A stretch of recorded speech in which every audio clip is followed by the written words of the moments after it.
Hi, I'm Dani Gasparini, and welcome to this segment of One on One. I'm so very excited to share with you this story today.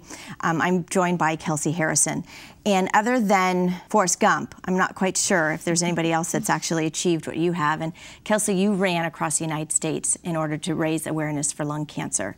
I did. And I'm just so excited to be able to share the story with our viewers and those that are tuning in via the internet. So how did you decide that you wanted to, one, run across America, and why? So one of my closest friends from kindergarten through grade school, high school, college, all of that, was diagnosed with lung cancer before our senior year of college.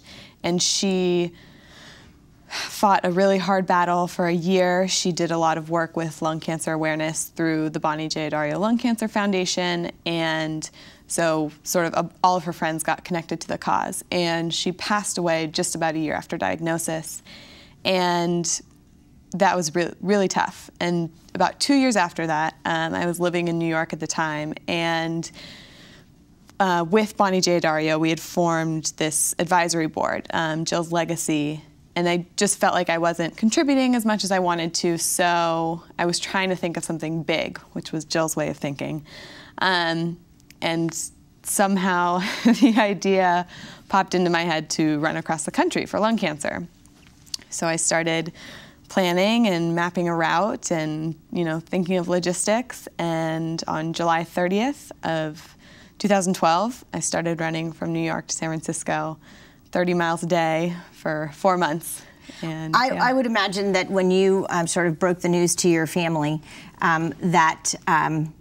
one, I applaud you for wanting to raise the bar and voice awareness about lung cancer, because it is one of the diseases that no one wants to talk about because of the smoking stigma, and yet is the #1 cancer killer above prostate, breast, colon, etc. So I applaud you for wanting to do something big. Your parents probably thought, well, couldn't you do a fundraiser, dance-a-thon, versus run across the United States? So I would imagine that conversation was a little bit interesting when you...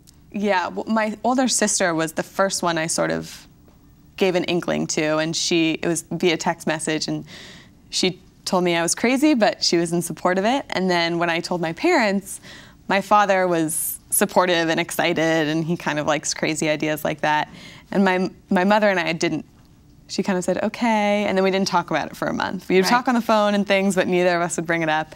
And then as she saw that I actually had plans and had support, she, jumped on board as well, and she came out to New York when I left, and they visited me along the way, and they were just excited that I was doing something, that made me so happy and that was making a difference in the world. So they were very supportive throughout. Right, and we often sort of discount our young adults in thinking that you're thinking that anything other than graduating college, what's my next job, how much money will I make, where am I going to live, and being involved in such a critical community conversation such as lung cancer. And I know that every day you probably think to yourself, how do I continue to honor Jill's legacy and Jill Costello, and as well as all others that have succumbed to this disease that only 15% of the population who are diagnosed live after 5 years. Yeah, the run made a big difference in my life because I was introduced to lung cancer by Jill, and this run was in honor of Jill, but through the course of the 4 months, so much of that changed, and I really understood her goal, which was to beat lung cancer for everyone, and that became sort of more poignant to me because I saw how many people were reaching out who had been touched by lung cancer, and so it just became so much more than just Jill. She's still my dear childhood friend, and I'll always carry that with me. She was your inspiration to begin with along the way. I read on one of your Facebook pages a story where I forget where you were, maybe Kentucky? I think you're going Indiana. Indiana. Yeah. And actually someone jumped online, found out your route, and drove up and pulled next to you and rolled down the window. Yeah, I was running through Indiana, and at this point I hadn't been joined by my support vehicle, so I still was having all of my things in a jogging stroller. And so this car drove by and pulled over, and a woman jumped out, and I thought she was going to reprimand me for being on the side of the road with a baby. And she said, "Kelcey, is that you?" And I said, "Yes." And she had found out about the run through a friend of hers and found out my route and just wanted to say hello and thank you because her father had had lung cancer.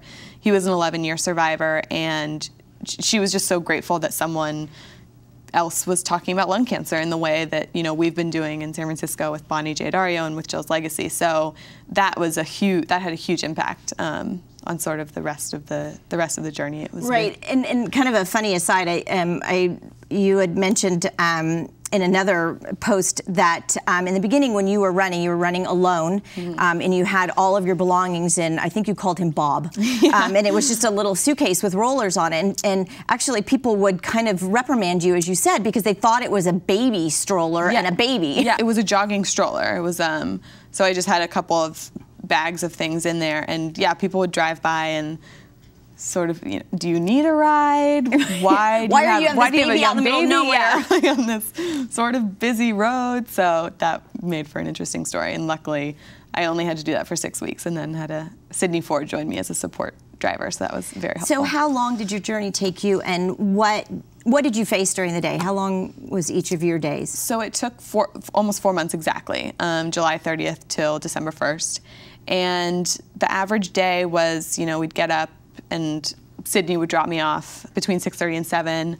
I would run for 6 or 7 hours, so not super fast. I was running about 5 miles an hour, 30 miles a day. She would pick me up at the end of the day, and we would go back to our hotel and basically be in bed for the rest of the day until dinner. And then the following morning, she'd drop me off at that same location where she had picked me up. To put it in perspective, you were running more than a marathon every day for about 120 days. Yeah. I think that's amazing, because along the way, parts must have broke down, and I mean human parts, knees and soreness. And how did you get through that mental part of the run, not only the physical part? I was pretty lucky. I didn't have any sort of major issues with any bone joints. I definitely had muscle soreness and things like that, and you just kind of have to take it day by day. And what I've been able to realize through being an athlete since, you know, grade school is that you can tell when it's something that you need to stop for, and you can tell when it's something that you need to push through, that's going to fade away. So, you know, all the muscle soreness I had, I knew that if I maybe took it slower for a few days, did an ice bath, you know, rubbed it out, it would go away. You just have to know what you can push through and what you need to stop for, and that I was lucky I didn't have to stop. And how would you liken your journey running across America to the journey one faces when diagnosed with lung cancer and knowing that their treatment regimen and or what their future is going to be a really tough road? Yeah, it took me a while to realize this. I didn't make the connection until I think after I'd finished the run, but that what made it possible for me to even do this was that I had an end date. I knew that I was going to finish at some point. If you put in the miles, eventually you'll have covered all of them. And you know, I knew sometime in December I'd be done. When you're diagnosed with lung cancer or with any disease, any disease, you don't get that. You don't get an end date. You just have to keep fighting and keep up hope without knowing, you know, what tomorrow will bring or what next month will bring or what your test results will bring. And that put it into a whole different perspective for me, and just really having so much respect for what people face, you know, when they have physical diagnoses like that, and just how much more I should be able to do for them when I'll be able to have an end date. So it changed the perspective for me a lot.